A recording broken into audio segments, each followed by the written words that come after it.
आप देख रहे हैं पहाड़ टीवी, खबर पहाड़ की। नमस्कार, स्वागत है आप सभी का पहाड़ टीवी पर। मैं हूं आपके साथ परिधि जोशी। चलिए बुलेटिन की शुरुआत करूंगी, उससे पहले एक नजर आज की सुर्खियों पर।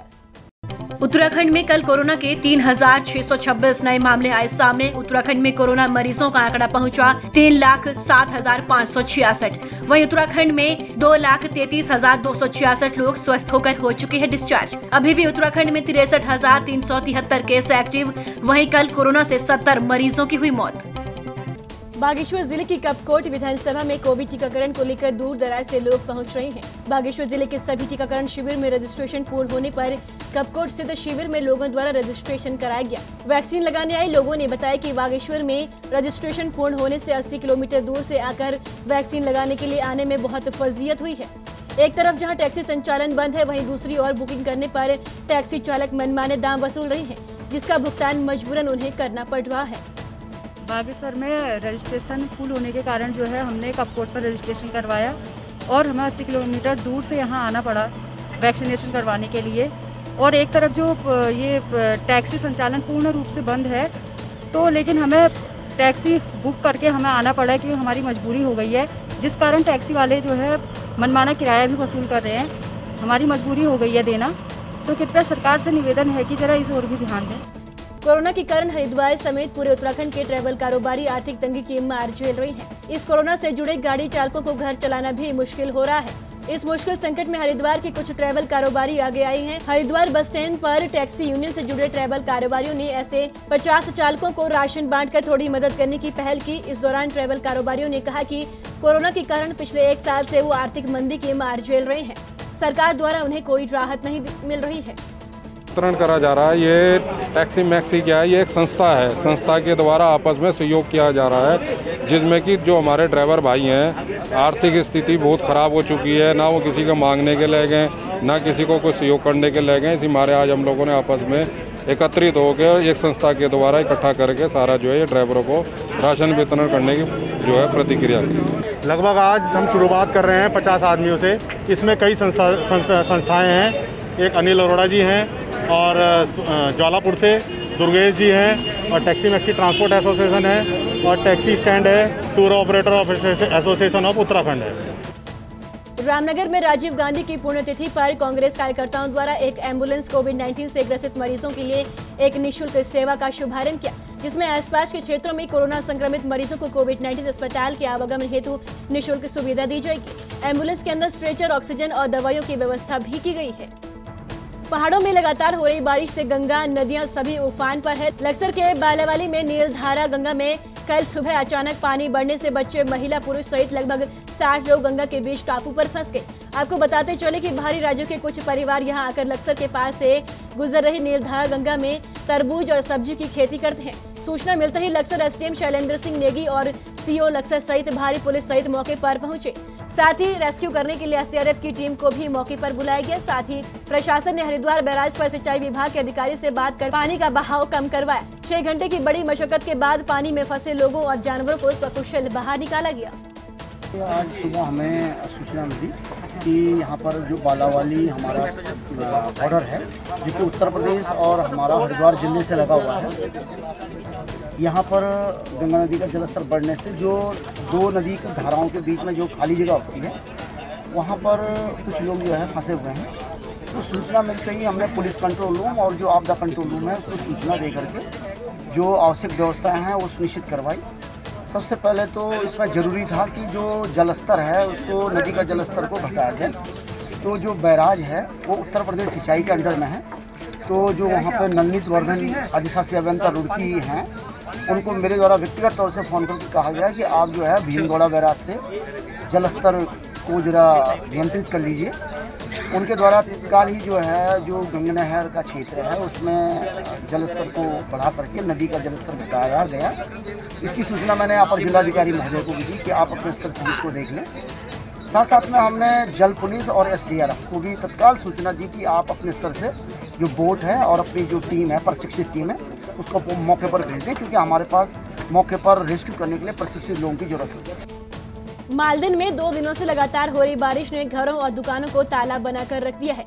जनजीवन पूरी तरीके से अस्त व्यस्त हो गया है। बारिश होने से जहां जनता को गर्मी से राहत मिली, तो दूसरी ओर गांव के पानी की निकासी की कोई व्यवस्था न होने से नालियों का गंदा पानी घरों और दुकानों में भरने से संक्रमण फैलने का खतरा बना हुआ है। घरों और दुकानों में पानी इतना भर चुका है कि घर और दुकानें तालाब बन चुके हैं। यहाँ पर जो है 2 दिन से जो है लगातार बारिश हो रही है, जिसके कारण जो है जल भराव की समस्या उत्पन्न नहीं है। घरों में पानी भरा पड़ा है और लोगों का राशन पानी सब खराब हो गया। लोग तख्तों में बैठे पड़े हैं, छोटे छोटे बच्चे हैं वो तख्तों में बैठे पड़े हैं, बिस्तर सब भीगा हुआ है, सब परेशान हो रहे हैं और संक्रमण की बहुत ज़्यादा यहाँ पर संभावना है। छोटे छोटे बच्चे हैं। भारी बारिश के कारण मुनस्यारी ब्लॉक के बंगापानी तहसील के समीप गौरी नदी पर बना अस्थायी पुल लकड़ी का पुल खतरे को दावत दे रहा है। आपको बता दें कि मुनस्यारी ब्लॉक के लुमती धरूरी ग्राम पंचायत से बंगापानी तहसील मुख्यालय को जोड़ने वाला गौरी नदी पर बनी लकड़ी के पुल का आधा हिस्सा बह जाने से ग्रामीणों को आवाजाही करने में परेशानी हो रही है, जिसको लेकर ग्रामीणों ने कल तहसील मुख्यालय बंगापानी में एकत्रित होकर तहसीलदार बंगापानी के माध्यम से जिलाधिकारी पिथौरागढ़ को ज्ञापन भेजा। वहीं कल ग्रामीणों द्वारा आवाजाही के लिए क्षतिग्रस्त पुल की मरम्मत की गई। भारी बरसात से धरूरी में बना पैदल पुल जो है कि बहने की स्थिति है। आप देख रहे हैं पानी आ चुका है और वहाँ के धरूरी मनपुर झूला और धांगली के लोगों का जो संपर्क है वो पूरी तरह से टूट चुका है। 2020 की आपदा में यहाँ के लोगों ने ट्रॉली और नवनिर्मित को खोया है। इसके बाद 8 माह पूर्व ट्रॉली के लिए जो टेंडर PWD द्वारा दिया गया था, अभी तक ट्रॉली निर्माण की कोई कार्रवाई नहीं की गई है। कोटद्वार के विधायक और कैबिनेट मंत्री डॉक्टर हरक सिंह रावत ने पर्यावरण बोर्ड से बेस्ट चिकित्सालय कोटद्वार में आधुनिक सुविधाएं हेतु 5 करोड़ का चेक तहसील सभागार में CMS डॉक्टर बागेश काला को प्रदान किया। 300 बेड की व्यवस्था करने और संचालन के लिए इस रूप का प्रयोग किया जाएगा। इसके अलावा वन मंत्री डॉक्टर हरक सिंह रावत ने 250 किलोवाट का जनरेटर के साथ ही 1000 लीटर प्रति मिनट ऑक्सीजन देने वाले प्लांट की भी मंजूरी दी है। इसके अलावा 150 कंसंट्रेटर, 200 जंबो सिलेंडर बेस्ट चिकित्सालय में हर समय उपलब्ध रहेंगे। एक एम्बुलेंस जिला अस्पताल से और एक ICU एम्बुलेंस 108 से कोटद्वार बेस अस्पताल को दिलाई गई।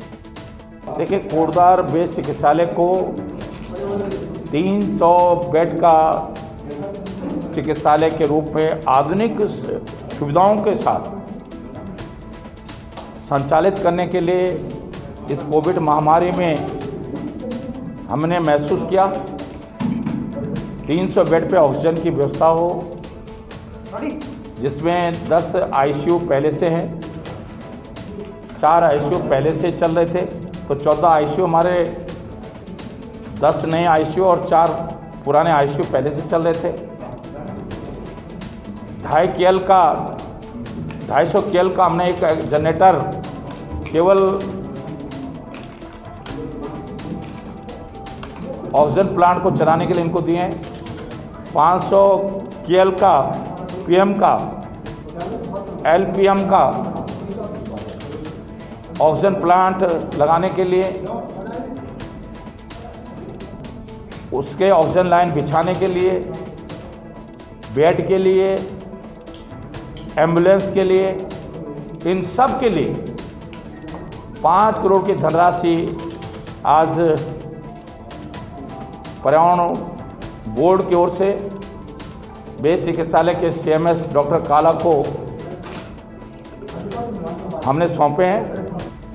राज्य मंत्री स्वतंत्र प्रभार सहकारिता प्रोटोकॉल और उच्च शिक्षा मंत्री और जनपद चमोली के प्रभारी धन सिंह रावत ने शुक्रवार को राजकीय चिकित्सालय गौचर और कर्णप्रयाग का निरीक्षण किया। राज्य मंत्री धन सिंह रावत ने कोविड लैब, अल्ट्रासाउंड कक्ष, दवाइयां, मेडिकल किट, कार्यालय कक्ष आदि का निरीक्षण करते हुए कहा कि सरकार कोविड संक्रमण से लड़ने के लिए किसी भी प्रकार की कोई कमी नहीं कर रही है। चमोली जिले के जितने भी PSC हैं, CSC उप जिला केंद्र हैं और जितने भी अतिरिक्त हमारे डिस्पेंसरी हैं, इन सब का 4 दिन का मेरा भ्रमण है और आपदा क्षेत्र में भी मैं 3 जगह जाने वाला हूँ। और हमारी सरकार के द्वारा, हमारे मुख्यमंत्री जी के द्वारा किसी भी स्वास्थ्य केंद्र में कोई कमी नहीं की जा रही, चाहे वो मास्क की हो, चाहे दवाइयों की हो, चाहे डॉक्टर्स की हो, चाहे N95 की हो, चाहे कोई भी काम हो, और पैसे की भी कोई कमी नहीं है।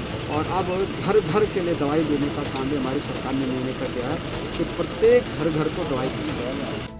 पहाड़ टीवी की खबर का हुआ असर। अभी कुछ दिन पहले ही होम्योपैथिक डॉक्टरों की एक डिबेट पहाड़ टीवी ने कराई थी, जिसका संज्ञान लेते हुए मुख्यमंत्री ने उनकी मांगों पर कल उनसे वार्ता की। 21 मई को गढ़वाल मंडल अध्यक्ष डॉक्टर नरेश पैनुली और डॉक्टर सुनील बोराई के द्वारा मुख्यमंत्री के निवास पर आधा घंटे तक वार्तालाप होम्योपैथिक डिस्पेंसरी खुलवाने के संबंध में हुई, जिसमें मुख्यमंत्री का बहुत ही सकारात्मक दृष्टिकोण रहा और तुरंत वित्त सचिव अमित नेगी को फोन किया कि जिस तरह से बीडीएस डॉक्टर और आयुर्वेदिक डॉक्टर को भेजने की प्लानिंग की जा रही है, इस कोरोना महामारी में होम्योपैथिक डॉक्टरों की भी नियुक्ति की जाए।